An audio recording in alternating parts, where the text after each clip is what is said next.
Ladies and gentlemen, boys and girls of all ages, welcome back to another edition of Dark Powerrr, where we talk about everything that happens on AEW Dark, Elevation, and NWA Powerrr. This week, NWA seems to be treading water a little bit. No real harm done. But on the flip side, AEW Dark and Elevation both have some pretty interesting and good matches to check out. So guys, let's get right to it.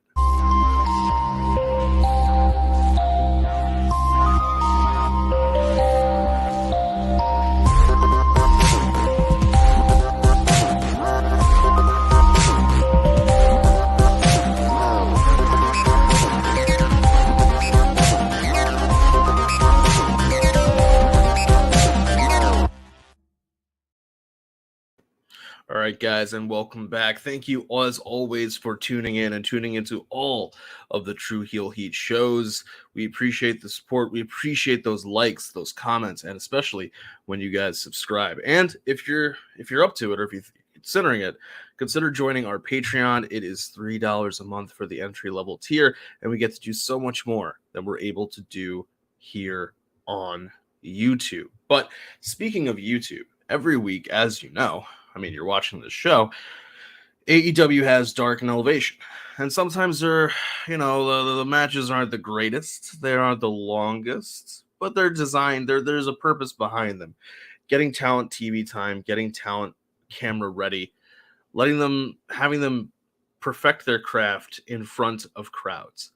But every once in a while,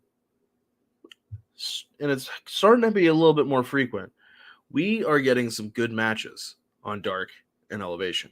And let's start with one on Dark that really stood out, and it was when Trish Adora came to town to try to take that Ring of Honor Women's World Champion from our newly unified champion, Mercedes Martinez.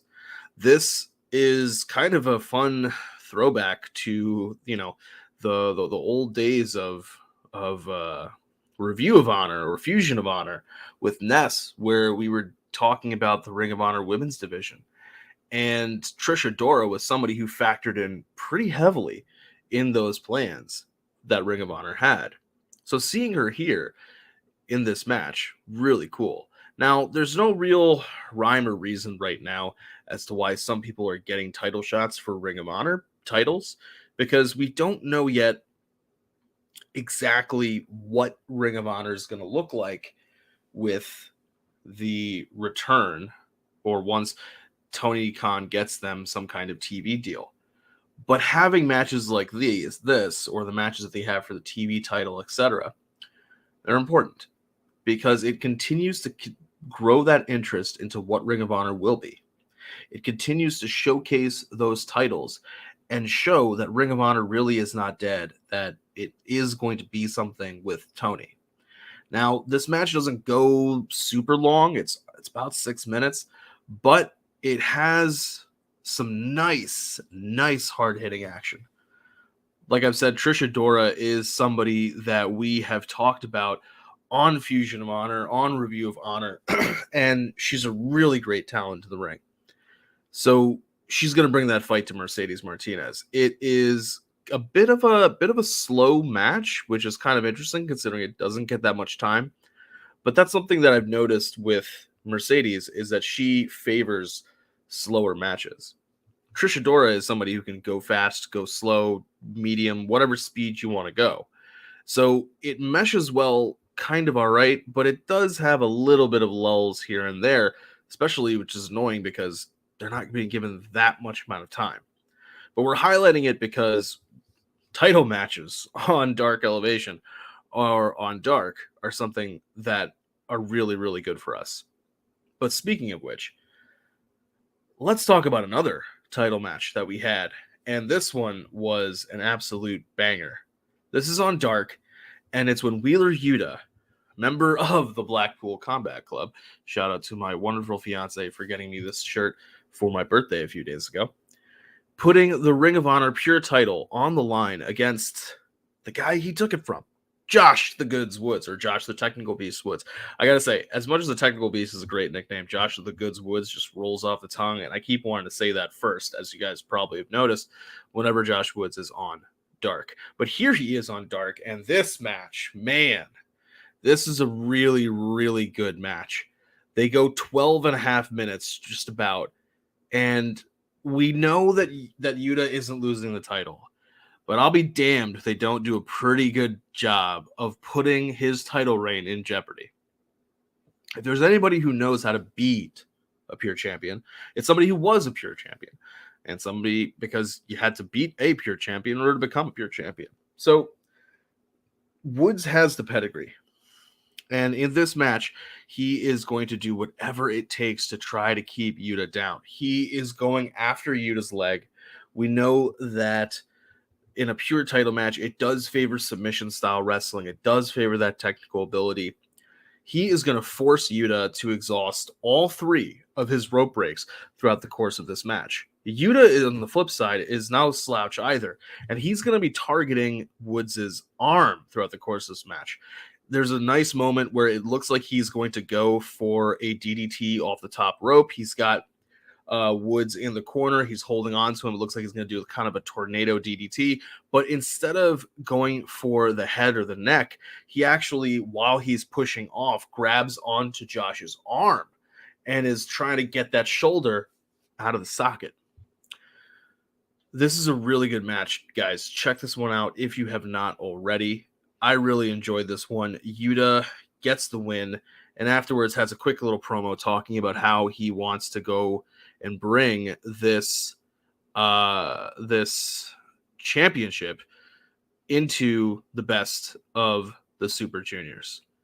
But man, this one had a little bit of everything, and I really, really, really hope that they are bringing on Josh Woods full-time, whether it's an AEW or Ring of Honor. He is definitely a talent and somebody that they can and should showcase. So guys, let's turn towards NWA Powerrr. Like I said in the intro, this was an episode that kind of treaded water, but there's really nothing wrong with that. It's better than a Power Surge episode for sure. We start off with a kind of a sit-down interview that was, that was done after the 6-man tag from last week, where Aldis is once again campaigning for his title shot. Cardona has zero interest in giving it to him, as he should. He is a good chicken shit heel champion. And Aldis suggests, really demands, but suggests a steel cage match for the Always Ready event that's going to be taking place. I think it's June 11th. I don't know why June 11th, that date is in my mind, but it could be June 11th or it could very well be June 23rd. I have a feeling it could be June 23rd. But either way, on either date, he wants to make sure that Cardona not only can't escape, but he can't have any outside help. Remember, at the pay-per-view, or at the most recent pay-per-view event, the reason why Cardona was able to retain the title involves some shenanigans, involves some chicanery with Chelsea Green, with Mickie James. Aldis wants to remove all of that, put us in a steel cage, man to man. Let's settle this. Cardona says, I don't want to do a steel cage match. I want to do something more dangerous. Since I've now gotten this moniker, self-appointed, of course, but moniker of the King of the Death Match, or the Death Match King, I want to have a death match for the NWA World's Heavyweight Championship. Somewhere, Jim Cornette is dying on the inside and praying to God that Billy Corgan is not actually going to book a death match for the NWA World's Championship. It seems as though if they do go that route, it would go against everything that Billy has kind of built the NWA to be these days. I kind of want them to do it. I think it'll be more interesting if they do it as opposed to a steel cage, because either way, I don't really expect Aldis to pull off the win. At least I hope he doesn't pull off the win. But we've gone over that in the past. There's no need for us to rehash that now. Our first actual match is a tag match. And it's kind of funny because during the rundown for the matches, Galley talks about how this is going to be a non-title match with the women's tag team champions. And lo and behold, They immediately announce it as a tag team championship match. And Galley is saying, oh, Billy Corgan suddenly decided this is late breaking news, this, that, and the third. And it's like, did he really? Or was there some kind of botch? And, we're having to fix this or something like that to that effect. But it is a level of unfairness for our champions, the Hex. But that's not going to seem to stop them during this match against Maddie Rankowski and Kenzie Page. Or Maddie, I should say. This is kind of an interesting match. I don't know how to, so basically the gist of this is Maddie wants to cheat. Kenzie doesn't. But as Maddie starts cheating, Kenzie's like, oh, well, I mean, it's working. Maybe I should lean into this. So that's kind of the story. And then the Hex just say, well, even if you cheat, we're still better than you because we're an actual team and you were just two people thrown together. The Hex are going to pick up the win and retain their championships, and it's all right. I guess as a title match goes, it's cool. I'm much more interested by the interview between Trevor Murdoch and the Pope. So we've got Pope out there at the interview desk. We've got Trevor Murdoch. Pope's cutting one of his great classic fired up promos. Let me tell you, Daddy. And Murdoch is just seething. Like it's a ball of energy just waiting, right? And as soon as Pope brings up Harley Race, you could just see it change. Trevor's ready to pop. He is going to pop Pope. But Pope manages to keep him calm. Manages to just remind him, you gotta go back. You gotta refocus. You gotta rebuild, redesign, reclaim, right? With Seth Rollins. Go back out there. Get the title that you lost. Get the title that you deserve. Be the champion. Be the person that these people want you to be.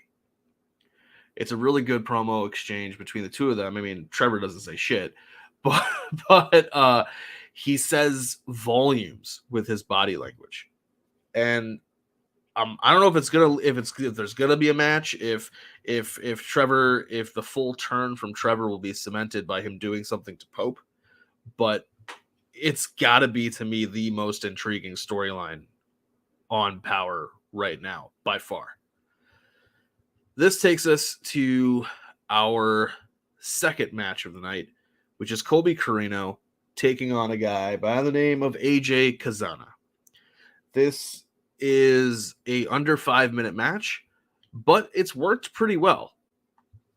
Colby Corino is it's a showcase match for Colby, if we're really saying anything. But it's a well thought out match. Colby is able to look good. I mean, he wins, but look really good in the ring with somebody a lot bigger than him, and show that while he has been challenging for the Junior Heavyweight Championship, there's really no reason why he couldn't be in the world title picture. He's got the ring IQ that makes up for any lack of size that you may think he has. We have a...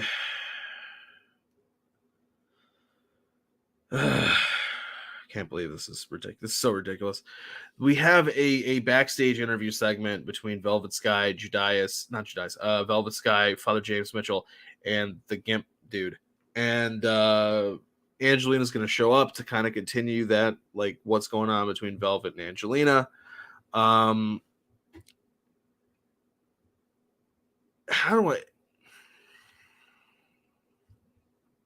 James Mitchell is basically explaining why he has a Gimp and how he got a Gimp. And it's funny in the sense that it's like, this is ridiculous. Why is this happening?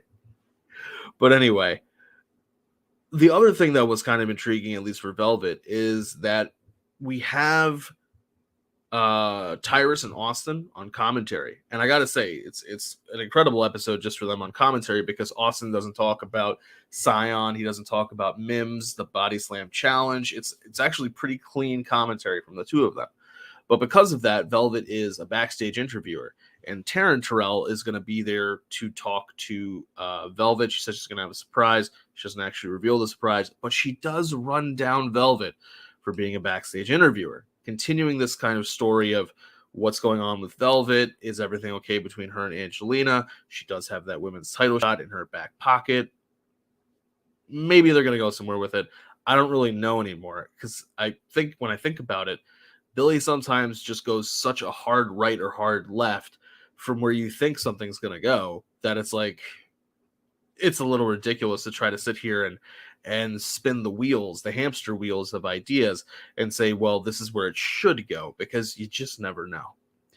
We do get an interview with the Briscoes at the interview desk, and it's a strong promo from the Briscoes. Basically, we're coming after La Rebellion. Kiss those titles, hold on to them. Mark says, pray with them before you go to bed, because you're not going to have them for that much longer. Good promo from them. Our third match of the night is Tag Team War. So this is going to be, and that's just an incredible, the height that Jesus is able to get right there, but only matched by the strength of Jack Stane. But this is going to be a Tag Team War match with Jack Stane, The End, against Gold Rush, Black G's, Jordan Clearwater, Marcia Rocket, and the Ill Begotten. And this one is going back to those that the trios tag. Well, it's not really a tag, but trio team match that we saw a couple months ago, where 3 people are legal at the same time. You can't tag in. Once somebody is pinned, submission, or thrown over the top rope, that person is eliminated from the match.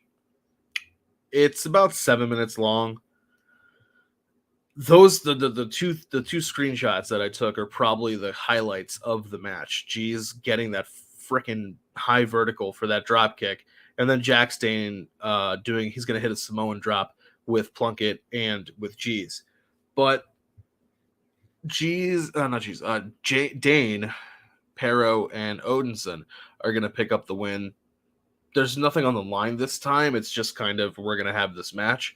So there's really nothing too crazy. That leads us to our main event.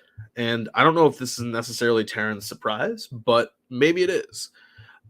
We have Natalia Markova with Taryn Terrell as her manager, taking on the one, the only Mickie James. This is a good match. For under 7 minutes, this was a good match. Natalia Markova is not somebody that I've praised that much on Dark Powerrr, but matches like this are kind of how she's able to change that. Granted, she's in the ring with a really great veteran, a super professional in the form of Mickie James. And Mickie James does a good amount of work to carry this match. But Markova holds her own, which that's one of the things that you got to see in wrestling sometimes when you're evaluating talent. Can people rise to the occasion? Can they, like, if Markova's in the ring with a Maddie Rinkowski, with some of the women that we see losing or jobbing on Dark or Elevation, does Markova lead the match? Does Markova has been one of the women that somebody that has jobbed out on Dark and Elevation in the past. There's only a certain level that's needed. But the question is, are you the leader of that match when the match is happening? Are you still showcasing your talents? And then when you're put into a marquee situation against somebody who has the talent of a Mickie James, are you continuing? Are you pushing the envelope? Are you you gotta, there's people are going to place limits on you in life, whether it's bosses, whether it's your family, your friends. They're going to think, oh, you're here, right? And it's your job to come up against that and push it just up so that they say, wow, I didn't think that this person could do that. and then they have to reevaluate, and then they set the bar somewhere else, and now it's your job to keep rising, right? So when Markova's in the ring with a Mickie James, the question is she going to be able to hold her own? And in my view, she does hold her own in this match. I think if they had gotten double the time, if this had been a 10-minute match, maybe even a 12-minute match, I think they could have done some really, really cool spots. But because this is only a 7-minute match, there are some limitations. That being said, it was a really good main event. And while nothing match-wise in this episode really continued storylines, the promos did a pretty good job. So that's why I'm saying that Powerrr is treading water, but it's a strong tread, which I don't know if that makes sense. But it's a treading in the water. Let's put it a little more like this. It's treading the water while looking to see where you're going to go next. Where's your destination? Sometimes you stop along the way and say, let me pull out that GPS. Let me pull it out, Google Maps or whatever the case may be, and say, am I still going in the right direction? Or do I need to go somewhere else? That's what the point of this episode was. And I think they did a good job. So between that and the 2 title matches from Dark and Elevation, can't say that I was, I felt cheated in any way, especially with that Wheeler Yuta and Josh Woods match. So guys, I want to thank you guys for tuning in. I want to thank you for all those likes, comments, shares, subscribes. Until next time, take care.